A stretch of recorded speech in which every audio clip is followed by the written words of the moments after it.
আমরা যারা আহলে সুন্নাত ওয়াল জামাতের পক্ষে কাজ করি 1400 বছর যাবৎ 1450 বছর যাবৎ কিছু না কিছু এই সমস্ত কারণে আমরা বারবার পিছিয়ে গেছি। আর ওয়াহাবি বাতিলরা সালাফি যাদের কথা বলা হচ্ছে এটা কিন্তু তাদের মধ্যে বিভক্ত দেখা গেল, তাদের মধ্যে একটা বিতর্কিত ঐক্য রয়েছে। সেটা কওমি বলেন, তাবলিগি বলেন, জামাত বলেন, সালাফি বলেন, লামাযাহাবি বলেন, যাদেরকেই বলেন না কেন, যখন আহলে সুন্নাত ওয়াল জামাতের ব্যাপারে কোন একটা ঘটনাকে কেন্দ্র করে রচনা দেওয়া হয়, তারা কিন্তু সবাই সম্মিলিতভাবে কিন্তু সেটার বিরুদ্ধে কাজ করে। সেটাতেই বোঝা যায় তাদের মধ্যে একটা অলিখিত একটা ঐক্য আছে। সেটা রাজনৈতিক ক্ষেত্রে আমরা দেখেছি।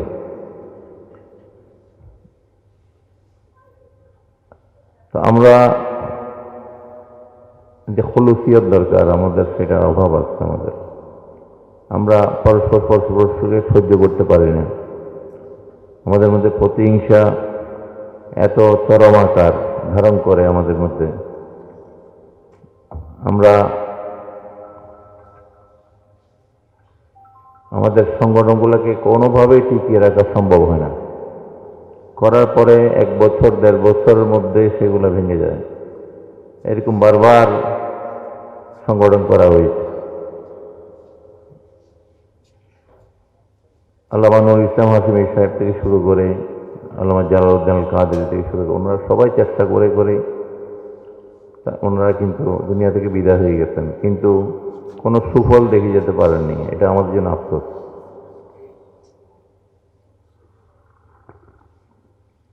আমার আব্বা যেন অনেক চেষ্টা করে গেছেন এই বিষয়ে, যারা অনেকে সাক্ষী আছেন এখনো। তো বারবার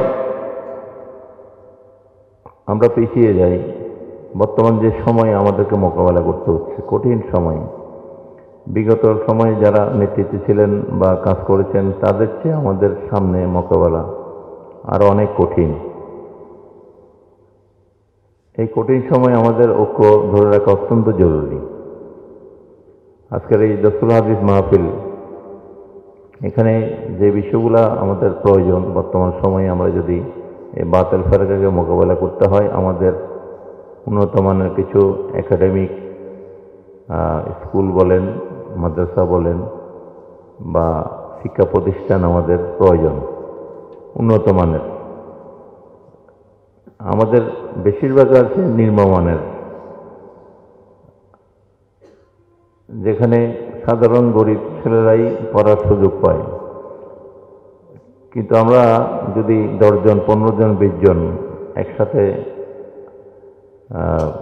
ব্যবসায়িক চিন্তা করারও স্বার্থে যদি আমরা একটা ভালো পরিবেশে একটা প্রতিষ্ঠান করি, যেভাবে চট্টগ্রামে এখন ছেয়ে গেছে আমাদের প্রতিপক্ষের প্রতিষ্ঠানগুলা, তারা উন্নত পরিবেশ, এসি বা তাদের পড়ালেখার শিক্ষার বিভিন্ন উপকরণ, কম্পিউটার বলেন, বিভিন্ন বিষয়গুলো তারা সংযুক্ত করেছে। বাবা মারা উৎসাহিত হয় তাদের প্রতিষ্ঠানে তাদের ছেলে মেয়েদেরকে ভর্তি করানো। এবং দেখা যায় যে এলিট শ্রেণী এই দেশের যারা নিয়ন্ত্রণ করে, মন্ত্রী মিনিস্টার থেকে শুরু করে ডিফেন্সের লোকরা বলেন, সচিবরা বলেন, তারা সবাই কিন্তু সেদিকে ধাবিত।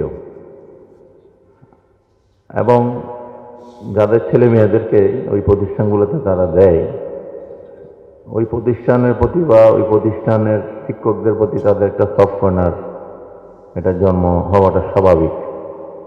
এবং তাদেরকে দাওয়াত করা, তাদের সাথে সম্পর্ক রাখা, তাদের সাথে দান অনুদানের সাথে সম্পৃক্ত সব বিষয়গুলো তাদের সাথেই একটা সংযোগ থাকে। যে কারণে আসলে আমরা মাদ্রাসা করলেও আমরা পিছিয়ে আছি অনেক কারণে। আমাদেরকে যেটা একাডেমিক রিসার্চ সেন্টার বলেন বা এই সমস্ত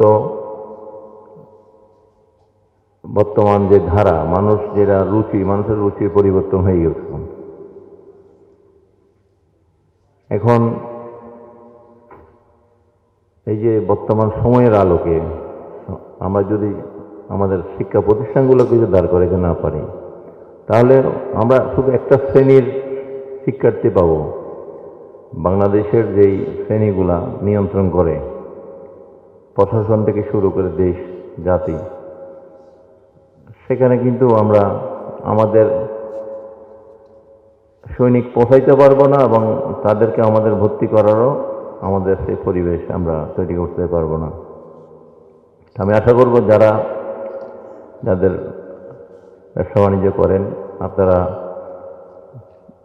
চট্টগ্রাম শহরের প্রতিটা কর্নারে কর্নার আপনারা এরকম স্কুল, যেমন হিদায়া বা এরকম যারা এই স্কুলগুলো করছে, এরকম অসংখ্য স্কুল এই চট্টগ্রাম শহরের, ঢাকায় তো আরও বেশি।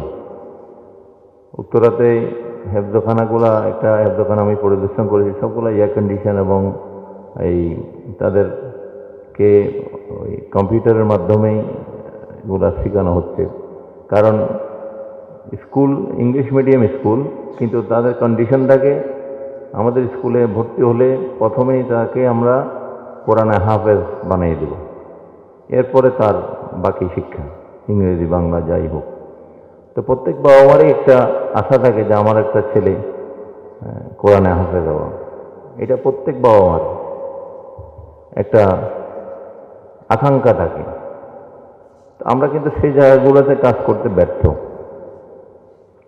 এটা আমাদেরকে স্বীকার করতে হবে, আমাদের সীমাবদ্ধতা বলেন বা আমাদের চিন্তা চেতনার অভাব, অপারগতা, ব্যর্থতা, এগুলা কারণে আমরা অনেক পিছিয়ে আছি। মূল জায়গাগুলোতে আমরা কাজ না করলে, এবার মিলাদুন্নবী আসলে আমরা মিছিল করব, জুলুস করব, মাহফিল করব, এগুলা একটা শ্রেণীর কাছে মেসেজগুলো যায়, কিন্তু যে শ্রেণীটা দেশ নিয়ন্ত্রণ করে তাদের কাছে কিন্তু আমাদের মেসেজগুলো যায় না। এমনকি টিভিতেও প্রোগ্রাম করা এখন অনেক কঠিন একটা বিষয়। সুন্নিয়তের কথা বলা টিভিতে, অনেক ইন্টারভিউ দিতে হয়, প্রোগ্রাম টাকা দিলেও তারা প্রোগ্রাম দিতে চায় না। আপনি টাকা দেবেন, টাং ভাড়া দেবেন, আপনাকে প্রোগ্রাম দেবে না। যদি বুঝতে পারে আপনি ওই ধারায় কথা বলবেন, সুন্নি ধারায় কথা বলবেন, আপনাকে সেখানে কিন্তু তারা টাকা দিলেও পত্রিকায় আপনাকে আপনার নিউজ তুলতে দেবে না। তো এগুলা একদিনে হয়নি, আমাদের থেকে মাঠ চলে গেছে, কিন্তু তারপরে আমাদের ভিতরে অনেক লোক অন্ধর মতো শুধু তৃপ্তির ঢেকুর তুলে তারা ঘুমায় বা স্বপ্ন দেখে। তো এই স্বপ্নই থেকে যাবে আমাদের। তারা এখন যেটাই বলতেছে সেটাই খাচ্ছে। এই যে বেদাতের, আমরা যদি একটু আগে, কিছুদিন আগে একজন প্রভাবশালী ডিফেন্সের একজন ব্যক্তি বলেছেন, বাংলাদেশ এখন বেদাত ছড়িয়ে গেছে। নাউযুবিল্লাহ বলেন, দোয়ার মধ্যে বেদাত, এখানে বেদাত, ওখানে বেদাত। তাহলে উনি কিন্তু মুফতি না, কিন্তু উনি এখন ফতোয়া দিচ্ছেন। নাউযুবিল্লাহ বলেন। তো এগুলা তাদের কাছে আমাদের মেসেজ যায়নি, এটা হচ্ছে মূল বিষয়। আমরা তাদের দোষ দেব না, আমরা তাদের পর্যন্ত পৌঁছতে পারিনি, বা আমাদের অনুষ্ঠানগুলোতে তাদেরকে আনার বা টিভিতে আমাদের কথাগুলো প্রচার হওয়ার, দেখার, বোঝার, তারা আমাদের থেকে অনেক দূরে। তারা শুধু একটা মেসেজ পাইছে, এক ধরনের মেসেজ। সেটা এখন বর্তমানে ইউনিভার্সিটি বলেন, প্রত্যেকটা প্রতিষ্ঠান বলেন, একই অবস্থা। ভবিষ্যতে যারা সচিব হবে, দেশের দায়িত্ব থাকবে, দেশ নিয়ন্ত্রণ করবে, তারা কিন্তু ওই মেসেজ নিয়ে যাচ্ছে, তাদের মেসেজগুলো। আমাদের মেসেজ তাদের কাছে নাই। তো এই অবস্থা থেকে উত্তরণ করতে হলে আমাদেরকে বর্তমান সময়ের যুগোপযোগী কাজ করতে হবে। এছাড়া আসলে আমরা যদি রাস্তা তৈরি করে দিয়ে না যাই ভবিষ্যৎ প্রজন্মকে, হয়তো এক সময় সুন্নিয়ত বা সুন্নিদেরকে বাইনাকুলার দিয়ে খুঁজতে হবে। এই দেশে খুঁজতে হবে যে কারা সুন্নি আছে, বা উত্তরবঙ্গে তো এখনো অনেকে গিয়ে নিজে সুন্নি, অনেক আলেম গিয়ে যে নিজে সুন্নি এ কথাটাও বলে না।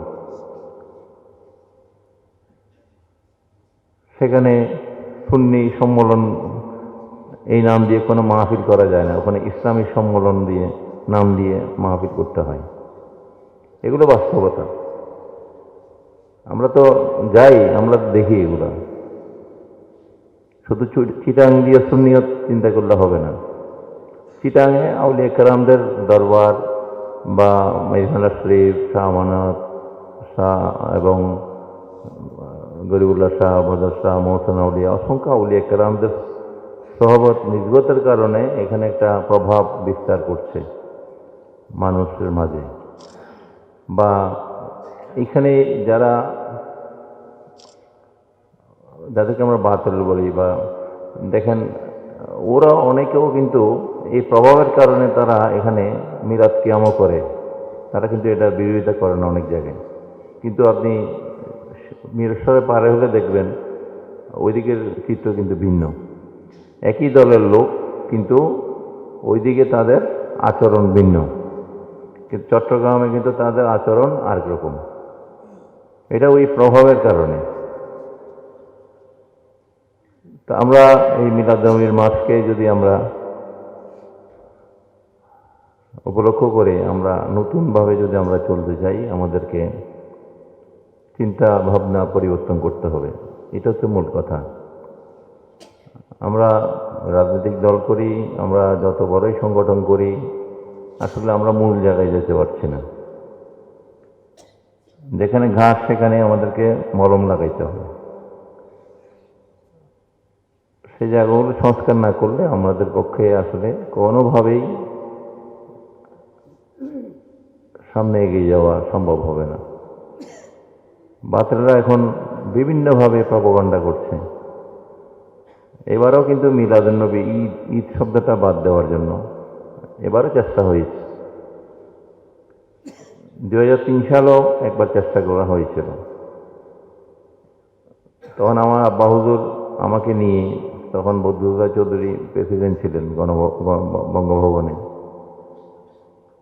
উনি যখন এই পেপারে যখন সিরাতুন-নবী গেজেট হয়ে গেল, পেপারে প্রকাশ হয়ে গেল, উনি সাথে সাথে এটা দেখার সাথে সাথেই উনি অ্যাপয়েন্টমেন্ট নিয়ে আমাকে নিয়ে 2 ঘন্টার মধ্যে বঙ্গভবনে প্রবেশ করছেন। গিয়ে আমরা বদরুল্লাহ চৌধুরী সাহেবের সাথে অনেক কথা বলেছি, এই বিষয়ে অনেক বুঝেছি। ওই ধর্মসচিব, ধর্মমন্ত্রী ওনাকে বোঝানোর চেষ্টা করছেন একই জিনিস, সিরাতুন-নবী, মিলাদুন-নবী, সমস্যা নেই। তা আমরা বললাম, তাহলে এত বছর যাবৎ মিলাদুন-নবী কেন গেজেট করা হলো, শুধু এবছর কেন সিরাতুন-নবী? এটা বিষয় আমরা ওনাকে ব্যাখ্যা করার পরেই উনি শক্তভাবে নির্দেশ দিলেন, কালকে আবার এটাকে সংশোধন করে ঈদে মিলাদুন-নবী পত্রিকায় প্রকাশ করতে হবে।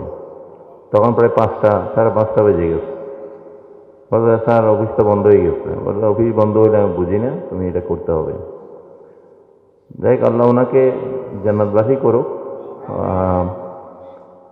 ওনার কারণে 2003 সালে আমরা এই চক্রান্ত থেকে আমরা বেঁচে গিয়েছি। বাতিলরা এরপর অনেক চেষ্টা করেছে ওনার সাথে দেখা করার জন্য।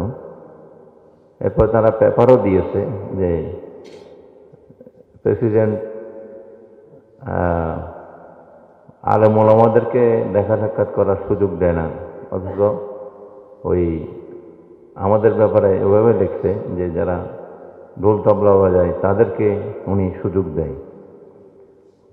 তো আমরা ওনাকে বলে আসছি যে আমরা এটা পরিবর্তনের পরে তারা কিন্তু আপনার কাছে আবার আসবে, এসে আপনাকে আবার এটা উল্টানোর চেষ্টা করবে। আপনি কিন্তু কোনোভাবেই তাদেরকে আর অ্যাক্সেস দেবেন না। তো যাই হোক, এবারও চেষ্টা হয়েছে। এবারও আমরা বিভিন্ন অ্যাঙ্গেল থেকে ওইভাবে মেসেজ দিয়েছি যে এই দেশ মিলাদুন-নবীর দেশ, এই দেশ আউলিয়া কেরামের দেশ, এই দেশ থেকে যদি মিলাদুন্নবীকে মুছে দিতে চায় কেউ, সেটার জন্য বৃহত্তর আন্দোলন গড়ে তোলা হবে। তো আলহামদুলিল্লাহ এবারও সেই চেষ্টা সফল হয়নি। তো এখন আহলে হাদিস বা সালাফিরা আমাদের এই আহলে সুন্নাত ওয়াল জামাতের বিরুদ্ধে তারা চরমভাবে লেগে গেছে বিভিন্ন জায়গায়, যেটা বিভিন্ন বক্তারা বারবার প্রকাশ করেছেন। এমনকি তাবলীগ জামাত তারাও পর্যন্ত বিভিন্ন ক্ষেত্রে তারা আল্লাহ রসুলের শানে গোস্তাকি বেয়াদবি, এমনকি মহান রব্বুল আলমিনের শানে গোস্তাকি তারা করে। এই যে মানুষের অবয়বের কথা যে বলা হচ্ছে, মানুষের মতো আল্লাহর হাত পা আছে, নাউযুবিল্লাহ। এই যে তাবলীগ জামাতের বই আমি নিজে পড়েছি, সেখানে লিখেছে আল্লাহ কা হাত ঠান্ডা মালুম হুয়া, সে আল্লাহর হাত ধরে দেখছে, আল্লাহর হাত ঠান্ডা পাইছে, নাউযুবিল্লাহ। তার এগুলো সবগুলো কিন্তু একই ঘরানার লোক, একই ঘরানার লোক। আল্লাহর হাত ধরে সে ঠান্ডা পাইছে, আল্লাহর হাত, নাউযুবিল্লাহ। তো এখন আহলে সুন্নাত ওয়াল জামাতের আকীদাটা কি, আমরা সেটা আসলে এই দেশের চট্টগ্রাম ছাড়া অন্য ডিস্ট্রিক্টগুলোতে আমরা মানুষের কাছে পৌঁছাতে ব্যর্থ। এখানে প্রতিষ্ঠানের কোনো বিকল্প নেই। প্রত্যেকটা উপজেলায় অন্তত একটা যদি যুগোপযোগী একটা প্রতিষ্ঠান করা যায়, যে কোনো মূল্যে অন্তত একটা বেস আমাদের ওখান থেকে তৈরি হবে। আর চট্টগ্রামেও আসলে যারা বের হচ্ছে সুন্নি প্রতিষ্ঠান থেকে, কামেল মাস্টার্স পাস করে বের হচ্ছে, কিন্তু আমরা আসলে ব্যর্থ তাদেরকে ভালো একটা চাকরি দিতে, তাদের জন্য কোনো একটা কর্মসংস্থানের ব্যবস্থা করতে। যে কারণে তারা পরে ওই বাতিলদের প্রতিষ্ঠানগুলোতে চাকরি নিতে হয়। সেখানে তাদেরকে আমি ওই সমস্ত ব্যাংকগুলোতে গিয়ে দেখেছি, তাদের নিয়ন্ত্রিত ব্যাংকগুলোতে জোহরের নামাজের পরে, আসরের নামাজের পরে বৈঠক হয়, 10-15 মিনিট বসতে হবে প্রত্যেককেই। তাদের ক্লায়েন্ট চলে গেল, তাদের সমস্যা মনে করেন সেটা, তাদের যে আকীদা সেটার তালিম দেয় তারা। তখন আমাদের সুন্নি লোকও যদি চাকরির স্বার্থে ওখানে থাকে, সেটা তারা চুপচাপ শুনতে হয়, বা আস্তে আস্তে দেখা যায় যে এক সময় তারা ওইদিকেই ফিরে যায়, ওইদিকেই দলভুক্ত হয়ে যায়। এটা আমাদের অত্যন্ত দুঃখের বিষয়। তো আমি আশা করব যে এই আহলে সুন্নাত ওয়াল জামাতের যে কমিটি হয়েছে, এটা শুধু কাগজে কলমে বা কিছু অনুষ্ঠান ভিত্তিক না করে, এখানে হাসপাতাল বা অর্থনীতিকে সমৃদ্ধ করা, বা আমাদের যারা সুন্নি আলেম ওলামা যারা শিক্ষিত, তাদেরকে কর্মসংস্থানের ব্যবস্থা করাটা অত্যন্ত জরুরি। তাহলে আমরা আমাদের মাদ্রাসা থেকে পাস করানোর পর এদেরকে ধরে রাখতে পারবো, আর নইলে এদেরকে আমরা ধরে রাখতে পারছি না। কিছু আলেম ছাড়া এই যে প্রতি বছর কমপক্ষে 2-3,000-4,000 সুন্নি প্রতিষ্ঠান থেকে গ্র্যাজুয়েট বা আপনার কামেল মাস্টার্স করে বের হচ্ছে, এদেরকে আমরা পাই না। লেখনীতেও পাওয়া যাচ্ছে না।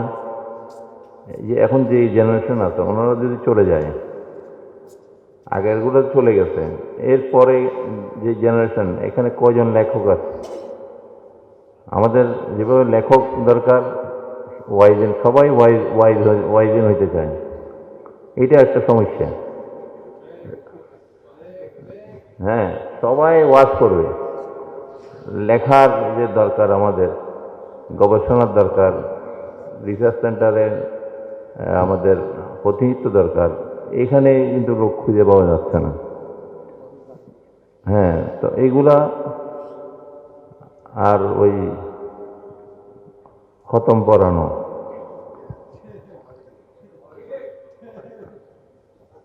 ওয়াজ করবে আর খতম পড়বে। হ্যাঁ, তো এগুলোর থেকে আমরা আমাদের সুন্নি জামাতের কার্যক্রম কিন্তু এইগুলোর মধ্যে সীমাবদ্ধ।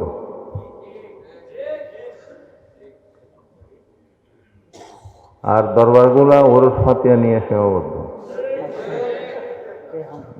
না না, এইটাই কেমনে ডেক পাকাবে, কেমনে ফাতিয়া করবে। প্রত্যেক দরবার যদি 2-4টা করে মাদ্রাসা করতো বাংলাদেশে, আজকে বাংলাদেশের সুন্নিয়তের অবস্থান অনেক সমৃদ্ধ হইত।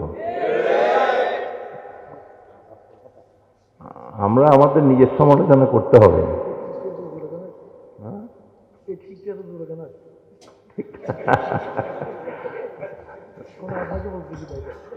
না, আমার নিজেরই 48টা মাদ্রাসা আছে।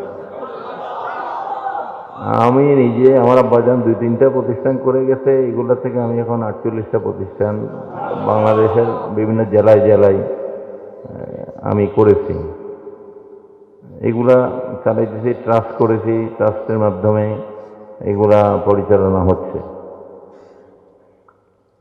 তো এভাবে যদি প্রত্যেক দরবার, আমরা শুনলাম আমাদের একজন ভাই বলছেন 12,000 দরবার আছে বাংলাদেশে। এখন সেই তথ্য যদি সঠিক হয় তাহলে 12,000 মাদ্রাসা থাকা, একটা করে হইলে 12,000 মাদ্রাসা থাকা উচিত। দেশে 12,000 মাদ্রাসা থাকলে তো আর কোনো চিন্তা নাই। একটা মাদ্রাসা থেকে বছরে যদি বছর 20 জন ছাত্র বাইর হয়, তাহলে তো আমাদের কয়েক লক্ষ 2-4-10 বছরে হয়ে যাওয়ার কথা। এখন এইগুলো কোথায়? আল্লাহ আলম, আল্লাহ রাসূল আলম। তো যাই হোক, এগুলো আমাদেরকে প্রত্যেকটা দরবারে দরবারে দরকারে গিয়ে বলতে হবে যে আপনারা ছোট্ট করে একটা হেফজখানা করেন, আমরা সহযোগিতা করব। 10 জন দিয়ে একটা হেফজখানা করেন, ওই তাসিরে দরবারে কিছু বিশৃঙ্খলা দূর হয়ে যাবে। তো এগুলা এখন, হ্যাঁ, বিভিন্ন দরবারে কিছু বিশৃঙ্খলা হয়, এগুলা আমরাই নিয়ন্ত্রণ করব। এখানে এই যে বাতলরা আইসা সেখানে মাথা কামানোর কোনো সুযোগ নেই, এই সুযোগ আমরা দেব না তাদের। হ্যাঁ, তাদের কিছু সুন্দরভাবে বুঝান, একটু গিয়ে তাদের সাথে কর্ডিয়ালি বিষয়টা শেয়ার করেন। আশা করি তারা এই পজিটিভ থাকবে। এভাবে আমি যেই দরবারে যাই, আমি সেখানে তাদেরকে এভাবে বোঝানোর চেষ্টা করি যে অন্তত একটা ছোটোখাটো হলেও একটা প্রতিষ্ঠান, আল্লাহর কালামুল্লাহ শরীফের চর্চা, এরপরে হাদিসের চর্চা, এগুলো যেন হয়। তো এভাবে আমাদেরকে আসলে আমাদের নিজেরই ভুলগুলা সংশোধন করে আমরা কিভাবে এগিয়ে যাব সার্বিক বিষয় নিয়ে। আমি তো শুধু এই কথা না, অর্থনৈতিক প্রতিষ্ঠান, আমাদের হাসপাতাল নেই। একবার দেখলাম আমাদের আল্লামা নুরুল ইসলাম হাশিমি সাহেবকে কোন হাসপাতালে জায়গা দেয়নি। এটা নিয়ে সুন্নি জামাতের বিরাট পরিচয়। 1 মাসের মধ্যে হাসপাতাল বানাই ফেলবে। হ্যাঁ, এটা নিয়ে অনেক টাকা টুকুও তোলা হলো, অনেক কিছু দেখলাম। আমি যাক, একটা উচিরে হলে একটা হাসপাতাল হোক। আল্লামা নুরুল ইসলাম হাশিমি সাহেবের, ওনাকে কেন হাসপাতালে ঢুকতে দেয়নি?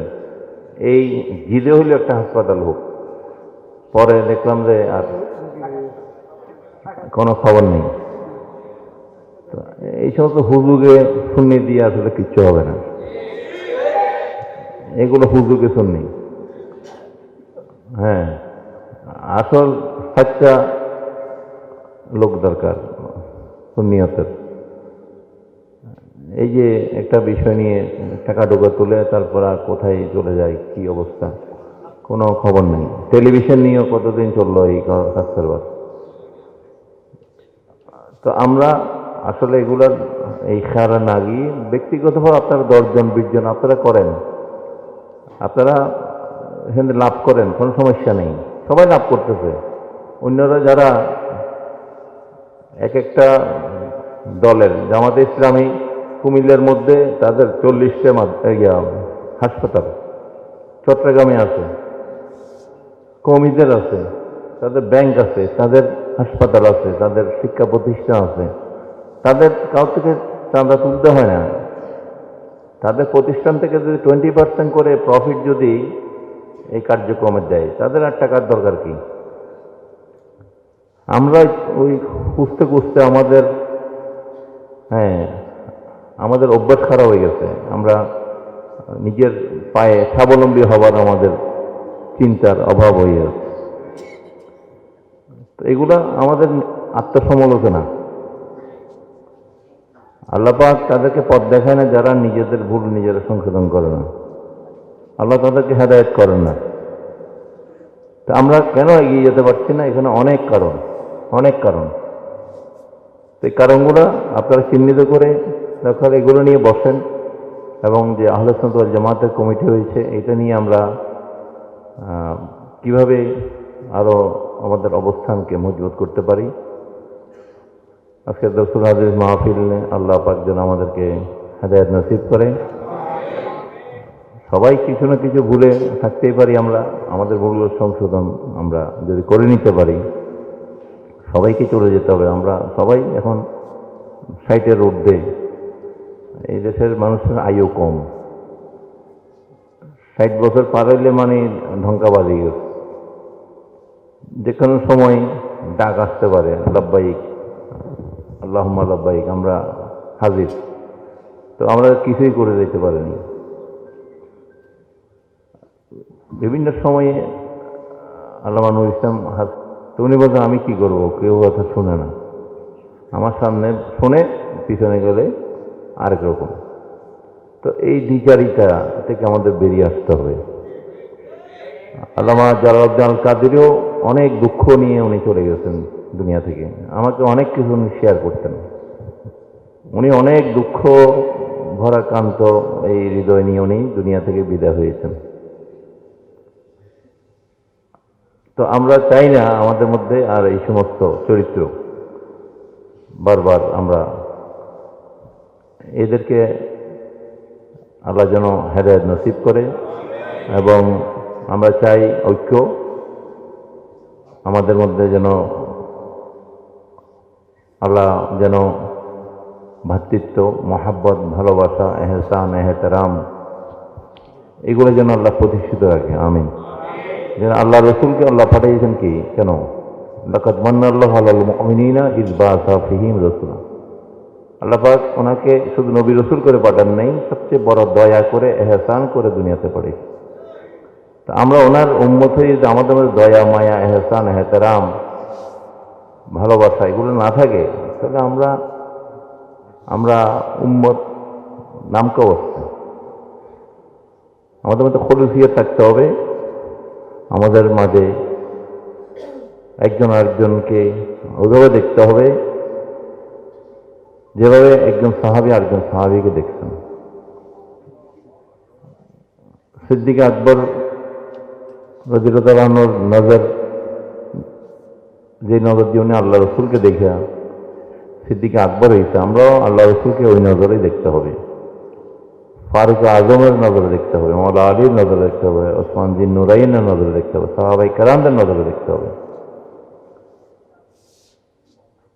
আমরা সবাই ঐক্য কামনা করি, সমস্ত বিভেদ থেকে যেন আল্লাহ আমাদেরকে মুক্ত রাখে। আমিন। ওয়াখির দাওয়ানা আলহামদুলিল্লাহি রাব্বিল আলামিন। আসসালামু আলাইকুম ওয়া রাহমাতুল্লাহি ওয়া বারাকাতুহু। আলহামদুলিল্লাহ ওয়া শুকরুলিল্লাহ।